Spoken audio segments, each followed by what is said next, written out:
Welcome back, everyone. So today's video is titled How to Make Loyal Friends.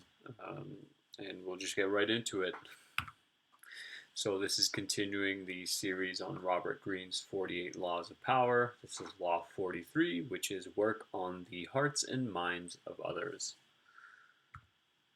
So in this chapter, Robert Greene really highlights a particular issue that is very common in the modern world, modern society, and it's essentially too much self-interest is what he talks about. I think he points out that we've kind of lost sight of the importance of our friends group, our social circles, and just the, let's say, social aspect of human nature.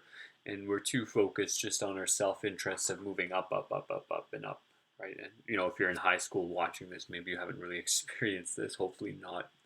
But if you're a little bit older, you might have seen these type of people. So let's get into this. So obviously, it's very easy to pursue your self-interest to the point where it just becomes toxic, right? You're willing to sabotage or backstab people or speak ill about other people so that you get whatever you want as opposed to that person. Um, but Robert emphasizes in this chapter that it's important to be mindful of the people around us and what they want as well. And and in doing that, you sort of can move towards achieving your own goal and potentially even getting people to help you along that goal. Um, I made a video about Gladiator, and Maximus actually plays this rule really well, or that particular thing that I was just talking about, that he's very aware of the soldiers that are beneath him, and the reason why he wants to go home so badly to an extent is because his soldiers want to go home. It's a hand-in-hand deal that what they want is what he wants, and what he wants is what they want, and it works very well. And his soldiers love him for it, right? So it's very very important to be mindful of the people around us and what they want as well, right? And to keep that in mind and to potentially even work towards that as well. And Robert goes in depth and he specifies that you don't just want to know their goals and ambitions, but you want to know these people as an individual. Right. So it's not enough to just know, like, hey, this person I work with, one day they want to go study this thing and be that. Right. You also have to know these people as individuals and get to know their personal lives. You can do that as simply just asking them about their hobbies, lifestyle, their family, things that are going on, whatever it is, right? But maybe you need to do this in a one-on-one setting. Sometimes it can be hard to get an in-depth conversation with a group of people, but just emphasizing, like, explore that person's psychology, see what makes them unique, see what makes them, right? Um, Take the time to step back and listen to this person and figure them out, right? And this is something that I think, because I take the time to listen to people, I think this is something that I can do quite well, um, and has certainly played a positive role or impact in my life as well. That typically, kind of wherever I go, especially in social settings, within 3 to 8 months, as my friend would call it, I've typically built a flock of people around me. I've certainly observed this at the school I currently work at. I observed this at my mosque over the last few years, and at the previous jiu-jitsu gym I used to train at, and even the gym I worked out at. And people would ask me, like, hey, like, they would just want to know how that happens, and I don't really have a good answer. And the best answer I have is, to actually take the time to listen to people. I'll ask them questions about themselves and listen, not just wait for them to be quiet so that I can start speaking, but I'll also ask them questions and inquire a little bit more deeply on, whatever their beliefs are or what they're doing. So particularly with the gym, sometimes I'd ask my friends, like, hey, like, why are you wearing this sleeve over your knee? Like, what does this do? Or why are you working out in this way? What kind of program are you doing? Maybe I'd ask them about their family or their background. This one friend of mine who not too long ago competed in Sweden at kind of international or almost Olympic level weightlifting competition. Him and his friend, who were both kind of short but very strong and very muscular, like, I asked them, like, hey, like, what got you into lifting? Like, what made you want to do this? And it was pretty awesome because he was very open and honest and kind of talked about just body issues and realizing that, like, hey, like, I'm kind of short and small, like, I'd rather just be short and not be small. And so they started lifting weights and got really into it and found out they really liked it. And I mean, that in their mind, that kind of sets you apart because you actually took the time to listen to what they had to say and hear them out and make them feel seen and feel heard, right? And people really like that. They really respect that and appreciate that. So let's move on to the next slide. Now, so let's say 5, 10 years from now, um, again, assuming you're one of my students watching this, you're a little bit older, you're working somewhere, and maybe you're in a higher position. It's very important to get to know the people around you, and as Robert Greene puts it, to charm, seduce, or gently persuade these people, right? And again, you want to use that previous tactic of actually asking them questions, listening to them, figuring them out, right? And giving this sense, giving the person a sense of, like, hey, this guy actually knows me, this guy or girl, whatever. This person actually knows me and they care about me and they know aspects of my life, and they follow up and understand that it can be very time consuming, especially, like, if you're very social and extroverted like myself, very easily in getting to know someone, you can end up talking to them for like an hour or two and maybe not doing any work. But you got to recognize that there are different types of work. Obviously, there's your work, like the job you got to do and maybe you're getting paid for. But there's also working on the people around you as well, right? Getting to know them and having an influence and an impact on their lives, and just better understanding the people you work with or are surrounded by. Um, so again, like, let's say you're the boss, right? Wherever you're working, it's very important that you know the people around you, the people that work for you, to understand kind of what the mood is, what the vibe is, or the tempo. You want to be aware of these things. Um, and if you're a new worker or whatever, you're new to this space. So even for myself, I was just earlier tonight, I was checking out a jiu-jitsu gym and kickboxing or Muay Thai gym. And so obviously I had this anxiety of, like, you're going to walk into this environment and it can be very intense, right? You walk into a room full of dudes who are just fighting one another. So there's a lot of intensity. You don't really know how it's going to go.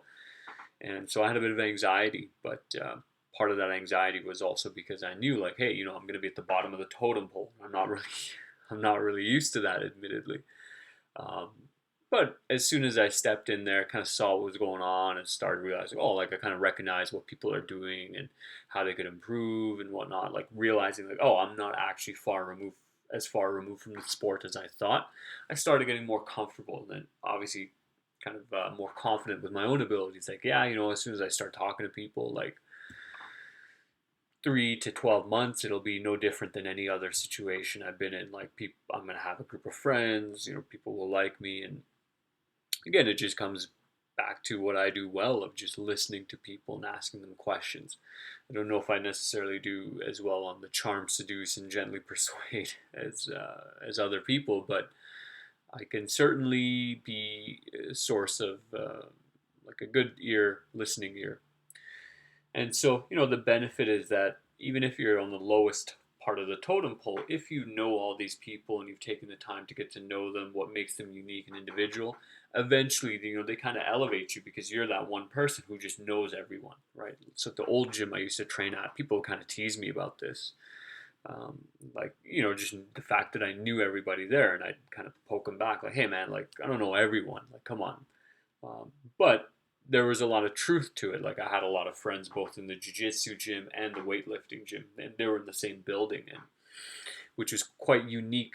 Um, I didn't know a lot of people at the jiu-jitsu gym who knew a lot of weightlifters, and most of the weightlifters didn't really know any of the jiu-jitsu guys, and so it kind of set me apart and kind of elevates you, let's say, on that totem pole very quickly, right? And all of a sudden, you should, like, there are many days where I'd show up, there'd be a lot of people, a lot of chatting, whatever, and whatever was going on with me, I just decided, you know what, I'm just going to go sit in the corner. I'm going to start stretching. And there are numerous days where eventually there's like 5 or 10 people just sitting, or maybe not 5 or 10 at the jiu-jitsu gym, but there'd be a handful of people just sitting around me. They want to talk to me. And all of a sudden now, like there's like a social group just around me. And so, emphasizing that no matter where you are, whether you're the boss or kind of at the lowest end of the totem pole, like this idea of winning the hearts and minds of people is very important because it sets you apart from everyone else, right? And it gives you, as mentioned, it gives you that base of support which you may need in the future, right? So, for myself, when things got a little dicey at my previous gym, um, many of my friends were still willing to listen and hear me out and see my side. They weren't just immediately like, screw this guy, he's done training, whatever. Um, and many of those people are still my friends to this day, and I'll probably make a maneuver to get them to start training at the new gym I'm going to go to. Let's move on. So obviously, you want to, in this process, attune yourself to the emotional, psychological makeup of each individual. Now, I'm not saying that this is going to be easy. I wouldn't say that I do this myself very intentionally. Like I'm not very mindful and aware of everyone's specific individual psychology, but um, taking the time to get to know people and to get to know where their mental state is at, particularly like I was just talking to my friend about this morning, but whether or not people are mentally healthy is very important, right? And we'll talk about that later. But you can play a bit on their basic fears and you can play a bit on their loves, right? You don't want to do too much of one or the other. And that might sound like a horrible thing, like, hey, why are you playing on this person's fears? But here's a good example of it. So again, that friend I was talking to in the morning, he was telling me like he feels like this obligation to really dedicate and commit himself to his job or his studies. And the reason he feels that way is because his grandpa and his father did that. So he kind of feels bad about the fact that he wants to just have a very simple life, not put too much dedication to his job, but rather into his hobbies, into his social life. And I simply said to him, I said, listen, man, again, playing on his fears. I said, listen, everyone's going to die one day. And, your grandpa's already dead. I don't think they really care what you do with your life. But the reality is, it's like, how are you living your life? Right? So playing on that fear of like, do you want to be miserable all the time because you're living your life how someone else wants you to live it, not the way you want to live it. So emphasizing his fears and then playing on his loves as well. It's like, hey, like you don't need this 6-figure job and like the $200,000 car. Like, as long as you have your bills paid and taking care of the household and whatnot, and you'd probably be much happier if you got to emphasize your hobbies, your social life, and potentially start a family. Like I know him and his wife want to do that, but both of them are doing PhDs, and so it's very difficult, right? So again, you want to play on the fears and the loves. And you don't have to do it in a psychopathic way, but you can just point out like, hey, you're scared of this outcome, but you're not thinking about that outcome, which is actually worse.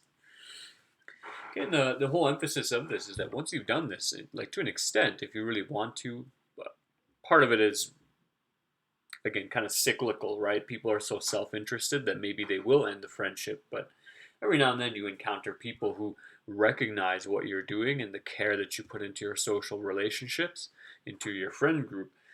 There's a good chance you'll have a lifelong friend and at least a lifelong ally, if anything, right? And that's, as very social creatures, that's something that's very valuable. Okay, Robert Greene emphasizes here that you don't want to just push through people's walls and just like aggressively ask them all these questions about their personal life, their childhood and whatnot. But you want to kind of figure out the unique key that opens these people up, right? And you got to remember that what works on one person won't work on another, right? But every person kind of has a bit of a key that helps open them up, right? For some of my friends from jiu-jitsu, it was I won't repeat these jokes because they were horrible, but we were all hanging out this one day, and I didn't really know these guys very well. We're all Asian too, so um, believe it or not.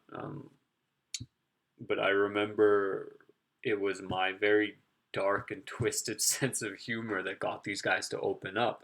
and to an extent made them realize like, oh, I can be as open as I want with Najib. He won't be judgmental because he was the guy saying these horrible but funny, very funny jokes, and just making very light of the situation. So, with those friends, I realized like, okay, humor opened these guys up, and they got very comfortable and relaxed, and we could be open, and slowly you start to figure out other keys as well that open people up, and it just changes the friendship. It just adds a lot of depth to that friendship, and that's awesome.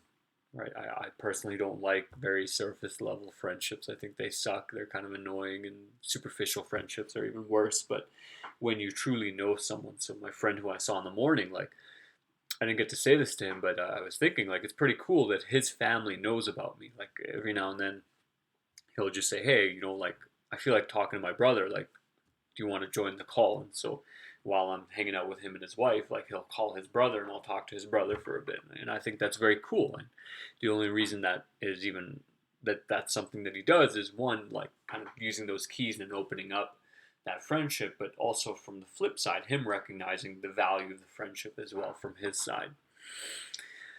So that second part here, but playing the numbers game, right? So for myself, like with the school I work at, like, I really appreciate that I have a very good working relationship with all of my colleagues, and I have a very good working relationship with with most of the students at the school as well. And so, as my friend who I live here with emphasized, like, if for whatever reason I lost my job, it would be more of a concern than just any random person at the school, right? And simply because I've taken the time to um, develop those social relationships with each and every person, right? So if they find out, like, hey, Najib's leaving, or Najib's getting fired, right? Like, maybe that could happen, or something's happening. I know particularly with the COVID restrictions, I did consider leaving the school I'm working at right now, but ultimately decided not to. But if, let's say, next year in the 2022-2023 academic year, those restrictions come back and they're much more aggressive, and they uh, demand things of me that I'm not willing to offer. I'm not going to speak freely on that on YouTube, but if I decide, like, hey, no, this goes against my values, I'm simply not accepting this, I would rather just not work. Slowly, people will start discovering, like, hey, Najib's, like, not going to be working here anymore, and because, again, emphasizing, like, working on the hearts and minds of people and kind of developing those relationships, you know that has more of an impact than have if I was just someone who sat in my room, did my job, left, and didn't talk to anyone. Right? You're just another person. But when you get to know people and tell them about yourself, you're someone a little bit special. You're someone a little unique because they feel like they actually know you. And it's like, hey, my friend is leaving this school. Like, I won't be working with this person, or this teacher I like isn't going to be there anymore. So again, play that numbers game, right? It doesn't really hurt to get to know people and get to be at a good working relationship with them. The more people you have, the more stronger your base is, and you know you want to have as many allies as you can, and you want to have them on different levels. So it was great that I'm good friends with the principal, vice principal, and the lovely ladies working in the office as well, and all of my colleagues and peers, and even with the students. It's like, it doesn't really matter where they're at, right? They can be a useful friend or ally regardless. So play all the levels here. Okay, so some concluding thoughts, and we're kind of going to tie in some things that I mentioned earlier, but obviously having meaningful relationships can be the key to our success or downfall, right? So knowing the right people in the field you want to work can be a game changer. That was a game changer for me. Having good, strong friendships in your personal life, people you can rely on, will really save you in the darkest of times. So the second point here, obviously, you should have discretion of who you let in into your inner circle. That's very important, right? And especially if you're kind of in high school right now watching this video, if you've made it this far, thank you. But being mindful of sometimes it can be very easy to let in the wrong kind of people. So as you get older, you want to develop discretion for who you let into your life. Ideally, people with good character. And I'm reaching a point now. I just told my friend this morning, like, I want people who are mentally stable and healthy. It's very difficult to deal with someone who has mental illness. I've a really good friend of mine had borderline personality disorder.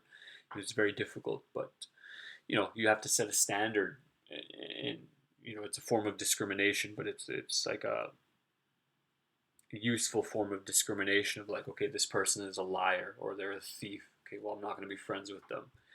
This person's honest and they have integrity. Okay, I'm going to be friends with this person. Right, so you should have this discretion.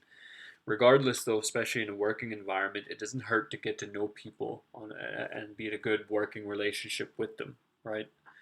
Um, Taking that time to listen and learn about people can make all the difference in your day-to-day interactions with them, right? So if you have a good relationship, or I keep saying this phrase over and over again, a good working relationship, you maybe won't have to deal with the worst of that person, and you maybe won't have an enemy, right? You might have a neutral person, like they don't necessarily want to support you, but they're not going to go against you, right? And I've noticed that and observed that kind of with my colleagues at work as well. Like, obviously there are some people who look out for you, and there are other people who are just like, I like this guy. Like, I work with him, and he's a good person. We listen to him. We talk here and there. We say hi, whatever it is. This third point I already feel like I emphasized, but again, having a robust and diverse network of friends, right? I think some people tend to get into this mindset of like, I don't know, you're a doctor and you're only friends with doctors, right? I think that's kind of stupid. If you're a doctor, you should be friends with the doctors, but you should also be friends with the nurses, be friends with the janitors, be friends with the secretaries, right? And I'm saying be friends, right? Be friendly with these people, get to know them, right? Because they'll make your life so much easier.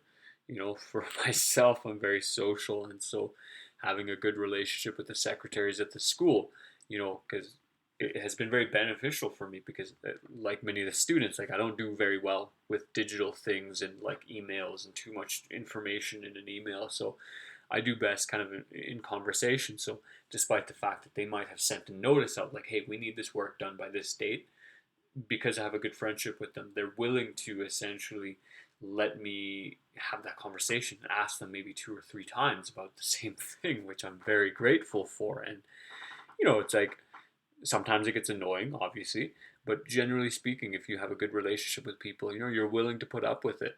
And especially if you notice, like, yeah, I had to explain to this person how to do this thing, 5 times, but after the fifth time, they kind of took care of it.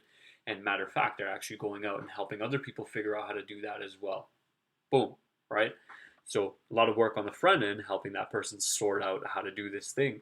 But then on the back end, it's like, hey, this person's making my life easier because they're teaching people how to do it before they come to me with that problem, right? So again, robust group of friends, like, you actually know these people and they know you. And then diverse network as well. Like, hey, I'm not just friends with the teachers, I'm friends with the principals and maybe even the people in central office, and whoever it is, the secretaries, the janitors, the students, and the support staff, or wherever you're working, right? Like your friends, you're acquainted with everyone, right? And this can bring you a lot of enrichment to your personal and professional life.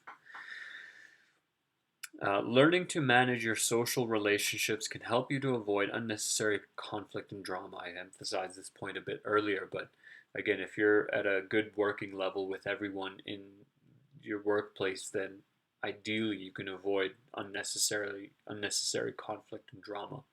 Right? But there's no guarantee, right? Because the other person is a wild card, right? You can be you and you can be responsible for yourself, but you can't really do anything about the other person, their choices.